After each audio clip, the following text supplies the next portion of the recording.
এরপর দুপুরবেলা একদম রান্নাবান্না বসিয়ে দিয়েছি, যেহেতু আজকে রবিবার আমি নিরামিষ খাবো, কিন্তু বড়মশাই নিরামিষ খাবেন না, তার আমিষের পদ আছে। তো যাই হোক, আর এদিকে বাবাও নিরামিষ খাবে, মামুনি আমিষ খাবে।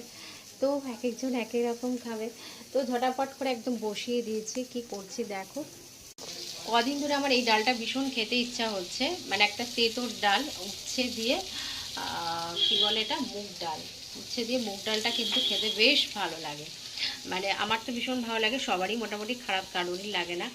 এখানে আমি কি করলাম, একটু শুক্তো করবো বলে ডাঁটা কিনেছিলাম, সেই ডাঁটাটা কি করলাম ডালের মধ্যে দিয়ে দিলাম। জানি না কেমন হবে, আশা করি ভালোই হবে। সজনে ডাঁটা তার মধ্যে দিয়ে দিলাম। আর এখানে উচ্ছেটাকে ফ্রাই করছি, একটু ফ্রাই হয়ে গেলে তারপর এখানে এই ডালের মধ্যে দেব। তারপর তো ডালটাকে ফোড়ন দেবো। আর ডালটা ভালো হলে ভাত খেতে কিন্তু অপূর্ব লাগে। তার সাথে আর মনে হয় একটু ভাজাভুজি হলে আমার মনে হয় হয়ে যায়, তার সাথে একটু গন্ধরাজ লেবু থাকলে তো আর কোনো কথাই না। তো এখন এই যে ডালটা করবো, একদম নিরামিষভাবে ডালটা হচ্ছে হোক। আর এখানে আমি কালকে করেছিলাম পটলের তরকারিটা, এটা নিরামিষভাবেই আছে, এটা গরম করব। এরপর ভাত বসাবো, তারপরে আমিষ পদ হবে।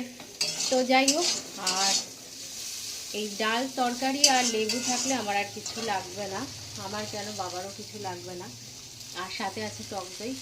আর এটা কমপ্লিট হোক, তারপর দেখি ভিডিওটাকে এন্ড করি, চলো।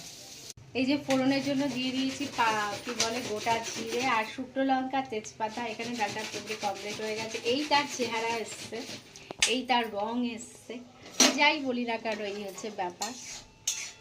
একটুখানি ডালটা একটু সেদ্ধ হলে ভালো হতো, কিন্তু আমি একটু দানা দানায় রাখার চেষ্টা করেছি, যাতে এই দানাটা আমার খেতে ভীষণ ভালো লাগে, যেটা দাঁতের মধ্যে পড়লে বোঝা যায় একটা ডাল ডাল খাচ্ছি। তো যাই হোক, এক একজনের এক এক রকম খাবারের ব্যাপার।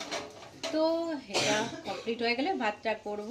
তো চলো, এখানে চিকেনটাকে বের করে রেখে দিয়েছি। কালকে যে চিকেনটা রান্না করেছিলাম, এটা বড়মশাই খাবে, মামুনিও খেলে খেতে পারে। যাই হোক, আর এখানে আমার সেই পটল আলুর তরকারি কালকেই করেছিলাম অবশ্যই, একদম নিরামিষভাবে। তো এটাকে গরম করে নিচ্ছি, এটাকে দুপুরবেলা খাওয়া হবে।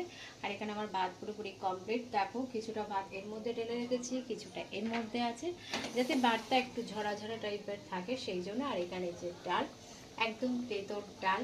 আমি জানি না এর মধ্যে কী ফোড়ন দেয়, অবশ্য আমি গোটা জিরে আর তেজপাতা শুকনো লঙ্কায় দিয়েছি। এই হচ্ছে ব্যাপার। আর এখানে মামুর বাবার জন্য সমস্ত কিছু খাবার। এখানে আছে পোস্ত, পটল, মনে হয় পটলের পোস্ত, তো পোস্ত আছে। আর এখানে আছে হচ্ছে পাট শাক। আর এটা আছে লাউ ডাল, বাবা তেঁতোর ডাল খাবে না যেহেতু, তার জন্য লাউ ডাল।